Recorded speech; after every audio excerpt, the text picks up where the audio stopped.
हमने अब तक इंटरनल कंट्रोल के बारे में पढ़ा था।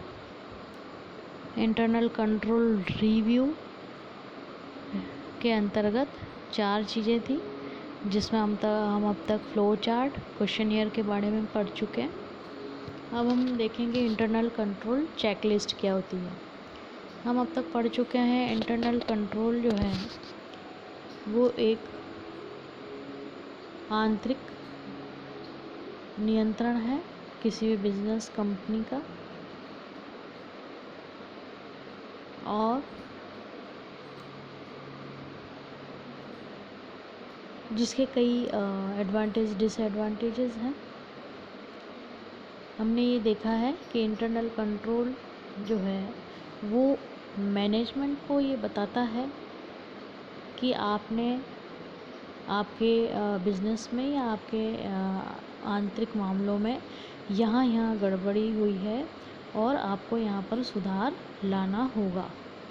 इसके अलावा हमने देखा था कि क्या क्या चीज़ें इसमें सहायक हैं। एक तो important in existing system, accuracy in recording and reporting, safeguard of assets and compliances of laws etcetera. इसी तरह an internal control checklist is intended to give an organization a tool for evaluating the state of its system of internal controls by periodically comparing the checklist to actual systems.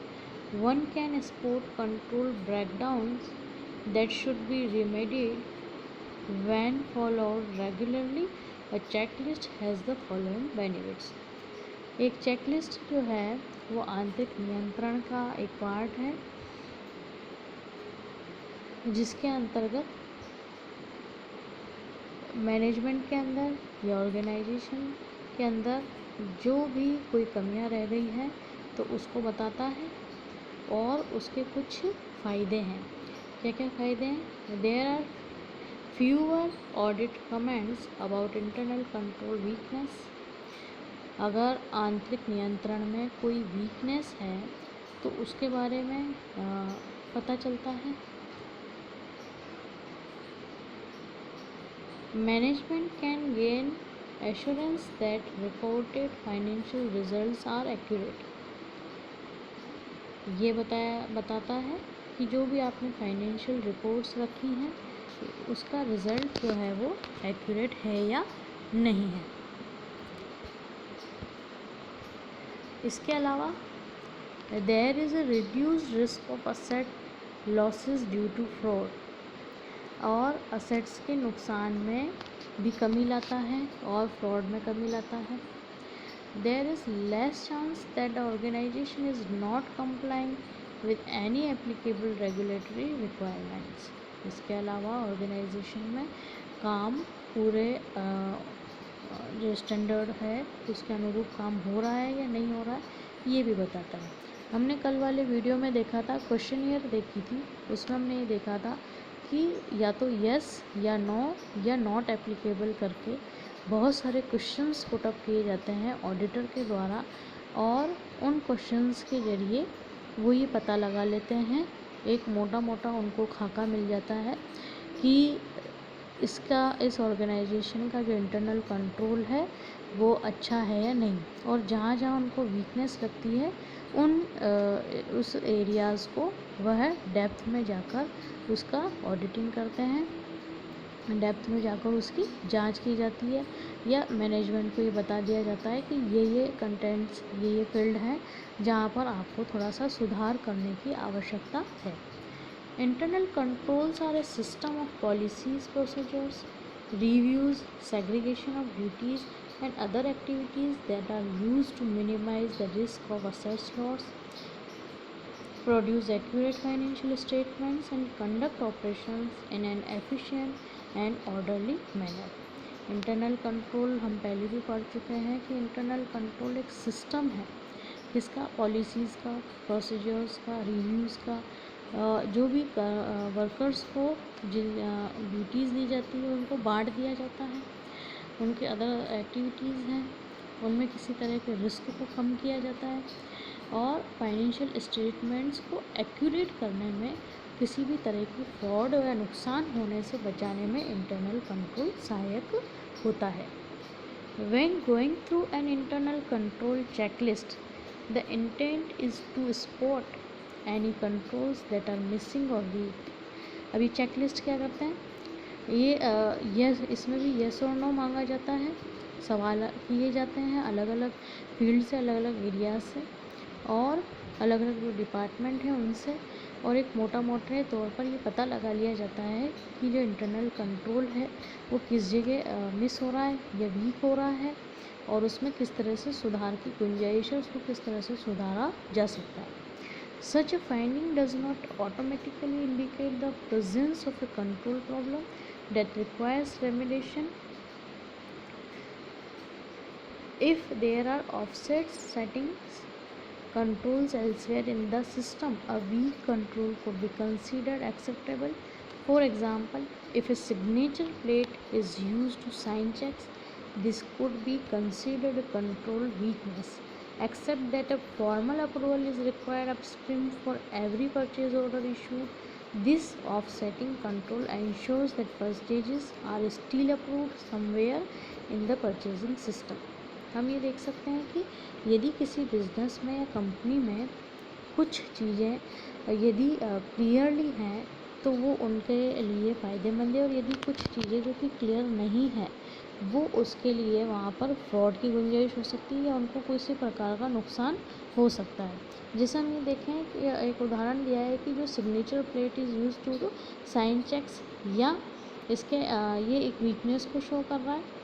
इसके अलावा जो purchase order अगर issue किया गया है तो उससे संबंधित जितने भी प्रोसीजर हैं उन सभी को अकॉर्डिंग टू मैनेजमेंट उसको फॉलो किया जाना चाहिए, या उसमें एक प्रकार का फिक्स कुछ कंट्रोल्स होने चाहिए, उसके द्वारा वो प्रोसीजर आगे बढ़ाना चाहिए। हमने फ्लो चार्ट में देखा था कि परचेजिंग की जो प्रक्रिया है वो कई दौर से होकर गुजरती है और वही इसका इंटरनल कंट्रोल कहलाता है। हमने पहले भी डिस्कस किया था कि जो कंपनी के दायित्व हैं वह अलग अलग विभागों में बांटा जाना चाहिए। एक ही व्यक्ति पर वो चीज़ उसको नहीं दी जानी चाहिए, क्योंकि वहाँ पर फ्रॉड की गुंजाइश होती है या किसी प्रकार के नुकसान की गुंजाइश रहती है। तो the internal control checklist can be massive and it tailored to the needs of the individual business. For example, the controls used for a casino are quite different from the controls used in a software development company. Here is selection of the controls that might be found in a typical business. यदि एक casino का अगर business है तो उसके लिए अलग अलग डिपार्टमेंट होंगे और उसके कंट्रोल्स की अलग अलग तरीके होंगे। अब इसके अलावा पेएबल कंट्रोल्स चेकलिस्ट में क्या है, all invoices greater than $50 are approved by manager, a three-way match of the purchase order, receiving document and supplier invoices conducted. आपको पहले ही मैंने बताया था कि परचेज़ का जो काम है वो अलग अलग भागों से होकर गुजरना चाहिए, किसी एक व्यक्ति पर वह नहीं दिया जाना चाहिए। इसके अलावा अलग अलग होना चाहिए, जैसे परचेज़ ऑर्डर है या रिसीविंग डॉक्यूमेंट्स या सप्लायर इनवॉइस, वो सभी उन सभी का ब्यौरा होना चाहिए, अलग अलग भागों में बटा हुआ होना चाहिए। Blank checks are stored in a lock location, क्या ब्लैंक चेक को एक लॉक लोकेशन में रखा जा रहा है या नहीं। The sequence of check numbers is track किए जा रहे हैं या नहीं। चेक्स आर मैनुअली साइंड है या नहीं। Invoices are stamped paid when they have been paid. इन सभी के बारे में ठीक तरीके से इंटरनल कंट्रोल किया जा रहा है या नहीं। कस्टमर बिलिंग कंट्रोल चेकलिस्ट, अब इसमें क्या है, all discounts and special prices are confirm, उसको अलग लिखा गया है या नहीं। Invoices are checked for errors, unmatched billing of leading are reviewed, the sale order total is compare to the invoice total. इन सभी चीज़ों का ध्यान रखा जाना चाहिए कि ये सभी काम इंटरनल कंट्रोल के अकॉर्डिंग हो रहे हैं या नहीं। Statements of unpaid amounts are issue to customers. Payroll control checklist में क्या आएगा, time sheets are match to a list of current employees, क्या वो करंट एम्प्लॉयज़ से मैच कर रही है या नहीं। The hours stated on this time sheets are approved by supervisors. The total entered into the payroll system are matched to timesheet totals. The preliminary payroll register is reviewed and approved by the payroll manager. All payroll checks are manually. इन सभी बातों का भी ध्यान रखा जा रहा है या नहीं, ये एक इंटरनल कंट्रोल के माध्यम से ही पता लग सकता है। और इंटरनल कंट्रोल यदि किसी बिजनेस या कंपनी में सही है तो वह स्मूथली काम करेगा, और ये इंटरनल कंट्रोल वीक है तो वहाँ पर फ्रॉड या नुकसान होने की गुंजाइश ज़्यादा रहती है। तो ये एक इंटरनल कंट्रोल की चेकलिस्ट में इन सभी चीज़ों के बारे में उल्लेख होना चाहिए।